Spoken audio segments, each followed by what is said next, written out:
bagaimana Pak kalau misalnya perkembangan narkoba ini bagaimana udah sekarang Pak? Kalau dari Perkembangan peredaran narkoba pada umumnya di Indonesia dan pada khususnya di Aceh ini sudah sangat mengkhawatirkan. Tidak satu desa pun ya di Aceh ini yang tidak ada masyarakatnya terbebas dari narkoba. Oleh karena itu maka di negara kita Presiden sudah menetapkan bahwa negara kita sebagai darurat narkoba. Juga kami dari BNNP Aceh ini yang diberi kewenangan untuk melakukan pencegahan, pemberantasan dan peredaran gelap narkoba. Kami tetap berupaya melakukan pencegahan dan pemberantasan. Kita kedepankan upaya-upaya pencegahan. Oleh karena itu kami mengajak semua elemen masyarakat dan instansi pemerintah untuk bersama-sama melakukan pencegahan peredaran gelap narkoba itu demi kita selamatkan generasi muda yang menjadi penerus bangsa ke depan. Apabila generasi muda kita hancur nanti, ke depan tidak ada pemimpin-pemimpin kita yang akan menjalankan menjadi pejabat-pejabat di pemerintahan kita. kalau dari sisi syariatnya itu bagaimana Ustaz? Mungkin sebelum saya cerita masalah syariat, Anda pengen tanya-tanya dulu sama Bapak mungkin ya.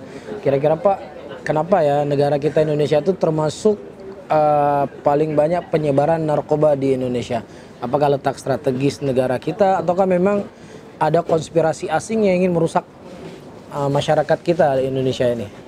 Mungkin negara kita di satu sisi yang langsung berbatasan dengan negara luar seperti Malaysia, Thailand dan Singapura memudahkan para mafia bandar-bandar narkoba dari luar itu berusaha menyelundupkan narkoba ke wilayah Indonesia karena potensi pasar juga sangat besar dan masyarakat juga kita masih pengetahuannya masih rendah.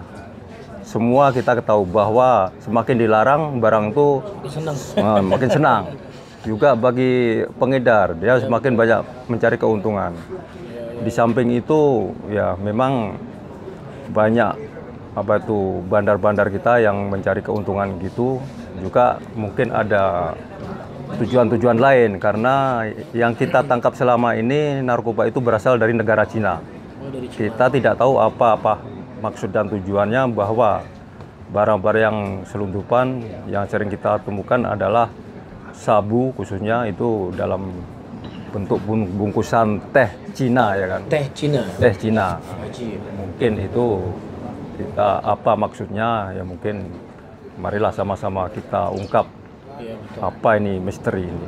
Kira-kira strateginya dari kepolisian atau BNN sendiri untuk menghilangkan pemasok narkoba ini gimana?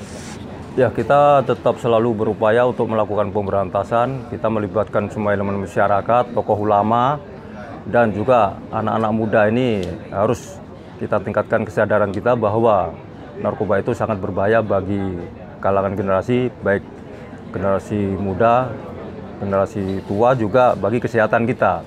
Juga nanti mengakibatkan perekonomian kita juga hancur. Betul. Berarti kalau cerita-cerita kesehatan nih kayak dokter nih perlu kita minta tanggapannya nih. Kira-kira sejauh mana tuh dokter dampak narkoba itu buat seorang manusia lah ya, atau khusus anak muda kan? Apa dampak yang paling jelek lah buat mereka dan berapa lama proses kerusakan itu tuh dokter? Kalau dampak dari akibat dampak narkoba, tidak ada kata sembuh untuk para penyalahguna ataupun pecandu. Jadi selama ini BNN selalu berupaya bagi yang sudah terlanjur mengguna ataupun pecandu, kita rehabilitasi. Kalau dikatakan keberhasilan dari rehabilitasi, kita selalu berupaya mendampingi seorang pecandu sampai dia dalam keadaan pulih. Jadi tidak ada kata sembuh, tapi pulih.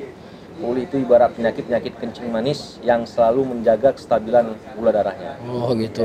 Berarti juga akan kena jantungnya semuanya? Ya, pasti. Karena zat yang digunakan akan mempengaruhi proses fungsi dari otak terganggu. Oh gitu. Dia sama dengan orang gila. Cuma bedanya adalah orang gila dia katakan pulih di saat dia minum zat. Tapi orang pecandu dikatakan pulih di saat dia putus zat.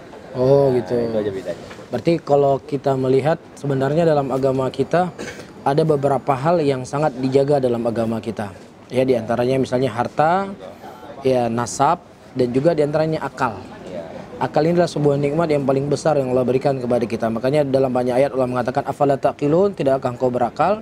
Sehingga karena pentingnya akal ini dalam kehidupan manusia dan nikmat yang sangat berharga, oleh karena itu dalam hukum Islam itu sangat tegas ketika seseorang main-main dengan akalnya.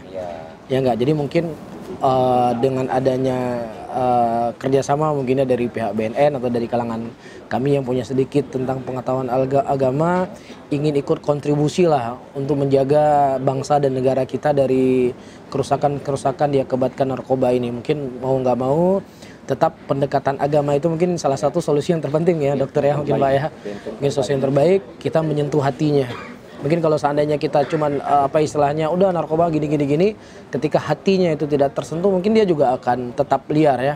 Mungkin ada sisi-sisi yang lainnya dari sisi pendekatan agama untuk ditanamkan takut sama Allah, bahwasanya akan ada kehidupan dunia setelah dunia ini, akhirat ke depannya. Mungkin dengan itu akan melahirkan orang-orang yang hebat. Toh kita juga melihat teman-teman kita di sini mungkin tidaklah sezolim pada waktu itu seperti Umar bin Khattab. Umar bin Khattab kan sangat zalim sekali sebelum beliau masuk Islam. Bahkan ada orang mengatakan mungkin nggak Umar bin Khattab masuk Islam. Ada yang mengatakan kalau keledainya masuk Islam baru dia masuk Islam.